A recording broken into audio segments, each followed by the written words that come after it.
second video of our PNP series. So I started this last week because you know what? There's a lot of PNPs and it's hard to figure out which ones apply to you, right? So here at Visto, we focus on Express Entry. And so I figured it was good time to basically pick one PNP each week, pick one province each week and go through the PNP opportunities.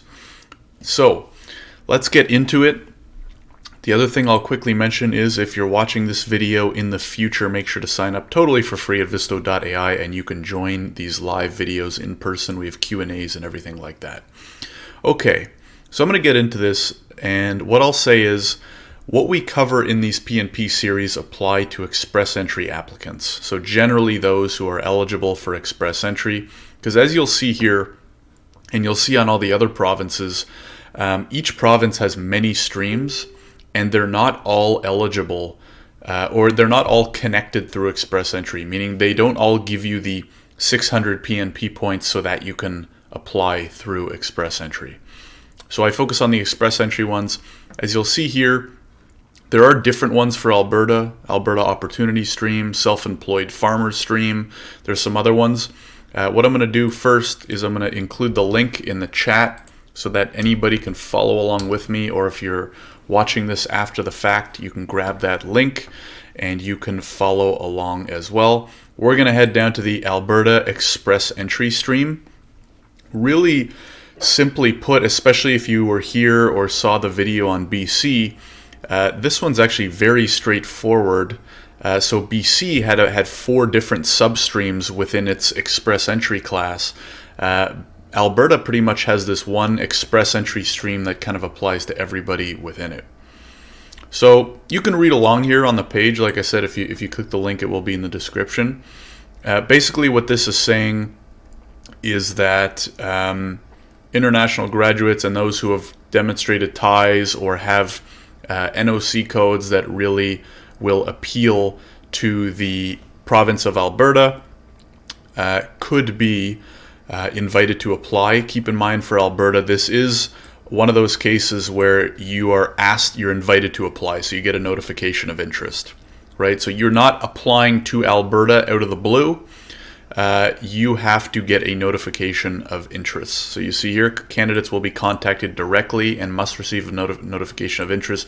Basically what this means is if you have an Express Entry profile, so we'll scroll down here, if you have an Express Entry profile, the AINP, I don't know how to pronounce that, AINP program, they search through the pool for people that match their criteria, and then you will get a notification and I believe an email from them directly, and a notification within your Express Entry profile saying you've received a notification of interest from Alberta.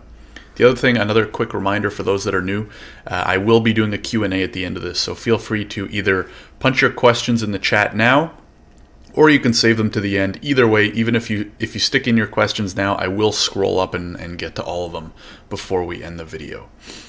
So let's see what it might take to get a notification of interest for the Alberta PNP. So again, have an active Express Entry profile. So that goes without saying. You have to be eligible for Express Entry and have a profile in the pool. Have stated an interest in immigrating permanently to Alberta. So if you've ever created, or you already have created, your Express Entry profile, you know that it asks you to select the different provinces that you might be interested in living in. If you don't click off Alberta, you won't have a chance at getting an NOI, notification of interest, from them. So make sure, especially if you're living outside of the country, it's probably in your best interest, and you have a lower score. If you have below like a 465, it's probably best to just click all provinces, because you never know what PNP program you might receive a notification of interest from. You are working in an occupation that supports Alberta's economic development and diversification. We'll get to that in just a second, about which NOCs qualify, and have a minimum CRS score of 300. So if you've been through the Visto portal, if you've created your profile, you know what the CRS score is, and that would be listed in your Federal Express Entry profile anyways. So that has to be 300 or higher, and we're going to go through some of the minimums that we've seen from them in the last year or so in just a minute as well. So then they list 3 factors that might help give you an even better chance of receiving a notification of interest. An Alberta job offer and or work experience. So if you have a job offer from an Alberta company, they don't mention an LMIA. So one opportunity could be here if you have a company that's interested in hiring you but doesn't want to sponsor you and they're willing to wait, then it could be interesting to get an Alberta job offer to help with the PNP nomination, or work experience, so if you have work experience in the province. A graduate of a Canadian post-secondary institution, that will help as well, and or a relative living in Alberta, parent, child, brother, and or sister. So those are the 3 things that will give you a higher chance of receiving an invitation from them. Then they list 2 factors that might decrease your chances of receiving an invite, so good things to keep in mind. So if your Express Entry profile is expiring in 3 months or less, that's why it's always a good thing to keep an eye on your profile, especially if things change. You can update the profile, or you could consider deleting it and creating a new one. And then here we get into the occupations a little bit more. So if you're working on the they have this high wage occupations and high wage and low wage occupations the province of Alberta set out in their refusal to process an LMIA list, and that is right here. So basically, it's if you're looking to, so these are NOC codes where ESDC will not process LMIAs for, and so you can see the list here. Again, what I recommend doing is I did post a link to this page, and make sure to just scroll down. I'll also post a link to this direct website if you are here live, so you can follow along directly. But basically, check out that link. It'll take you'll see up to the top here, and you just got to scroll down, and you'll see list of occupations, and then there's you basically just have to check to see if your NOC code falls within these ones. The major ones, especially the tech ones, are not listed, other than some engineers. But the 217s, a lot of the tech stuff are still there. And then again, continue scrolling down, and you'll see that there are 24 total that do not fall under it. So take a close look at this. Now keep in mind, you don't have to worry too much, because you're not applying anyways, right? You're waiting for a notification of interest. So if you have an NOC code on this list, there's nothing you can really do about it. This is more just to keep in mind, so you have an idea of how good your chances are at an Alberta nomination. So if you're on the Alberta Opportunity Stream ineligible occupations list, located on this page under the Alberta Opportunity Stream. So let's go find the ineligible list.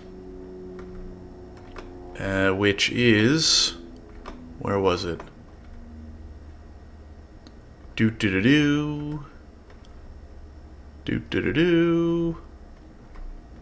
to buy time here.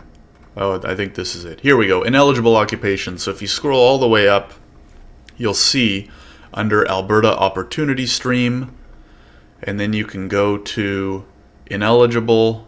So it's saying, here we go, ineligible occupations. So you want to make sure you're not on this list. Again, I'm not going to go through each one, because everybody should know their NOC code. If you don't, you can log into the Visto portal. We have a guide on exactly how to do it. Make sure you're not on this list, and you should be okay in that regard. Now, time to scroll all the way back down. I can make my lovely side effect noise. Okay, so you're not on that. That has a high volume of submissions across all AINP streams. So this we can't really tell you about. This is kind of luck of the draw. Like if they happen to have invited a large amount of whatever your NOC code is, you may just get unlucky and they already have a high volume, so they won't process it. That's pretty much just what that's saying. So that's pretty much it in terms of the, I mean, we'll get down to the criteria in just a second, but that's kind of the base and what will give you a good chance and what will not give you a good chance. You'll see here, if you receive a notification of interest, you must email a copy of the letter within 2 weeks of receiving it. So again, you're going to receive it through your Express Entry profile. It'll come with instructions too, and you'll have to take the next steps from there. And then this is kind of mumbo jumbo. Okay, so and then they have some information on their selection draws. So that page is right here. So if you click this link, it will take you here. Basically to give you an idea on their numbers from the last year or so. So here they're accurate as of February 18th. So keep in mind today is March 1st, just so I can date this. In case you are watching far in the future, things may have changed, so always double check. But you'll see, so in 2019, they issued 6,000 certificates. So that's a pretty large amount of people. I don't know how many of those were through the Express Entry stream directly, but clearly they're submitting a lot of notifications of interest. They don't have the budget yet for 2020, but you will see down here that they have numbers from 2019. So they'll show you here if you go to past draws, so Alberta Express Entry Stream selection draws, you'll see that they'll show you A, how many NOIs they sent per month, and B, the lowest ranked CRS score. So let's scroll down to the very bottom, the most recent. So in January of 2020, they invited 150, and the lowest score was 300. That's pretty low. So it gives a pretty good opportunity for those people who might be worried about a low score. And then, oh, this was the date on January 29th. So they did 3 draws in January. So that's a good sign, because you'll see in 2019 they only did 1 in December, 1 in November, 3 in October, 3 in September, 3 in August. So the fact that they've already done 3 in January might mean that they're looking to be pretty active. So you'll see here in the minimum score was 300 for the most recent one, 350, 350, and they invited 150, 201, 150. So it looks like on any given month, they're inviting at least 100 people, most months more, and anywhere from 300 to 400 is the minimum. 425 was here in July, but you'll see of the recent ones, 350, 400, 300. So that's pretty good news for those of you who may have lower scores. Okay, moving back here. So assessment criteria. Again, you have to prove, so you might get an invite through your Express Entry portal, at which point you have to make sure you meet the criteria, and then really quickly, part of it is repetitive, redundant here, but you'll see here they mention Express Entry profile. You meet the criteria of at least one of the 3 programs, so CEC, Federal Skilled Trades, Federal Skilled Worker. You intend to and be able to live and work in Alberta. So even if you have no ties there, you should actually have a legitimate intention to live in Alberta. If you don't, A, they might reject your application, and B, it might make it tougher because you're going to have to actually show some type of intention through a way of a letter, letter of experience, or letter of explanation or something like that. So you should be willing to live there if you get the nomination. Be working in an occupation that supports, okay, so we already covered that. Uh-oh. I just had the doorbell ring, but I don't quite know why. I'm going to have to take a quick break. 1 second, guys. I got to go answer this. BRB. 2 minutes. Back to where we were. So, intend to live in Alberta. So then we covered the NOC codes. Basically, you have to make sure that you're not on one of the ineligible ones, and minimum CRS score of 300. And then again, it goes over what will give you a better chance. So this is very redundant. These government websites seem to be good at saying the same thing over and over again. But anyways, Alberta job offer and our work experience. Graduate of an Alberta post-secondary institution with a valid Alberta job offer, or again, family member living in Alberta. So they covered that a little bit higher, but those will give you a much higher chance.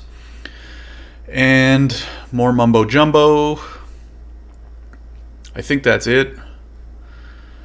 Okay, and then there's 2 quick things that says basically it won't be processed if you already have a nomination which is not expired, and Basically, these have to do with having previous applications already in the process. So that's pretty much it. It's very, I want to say, vague.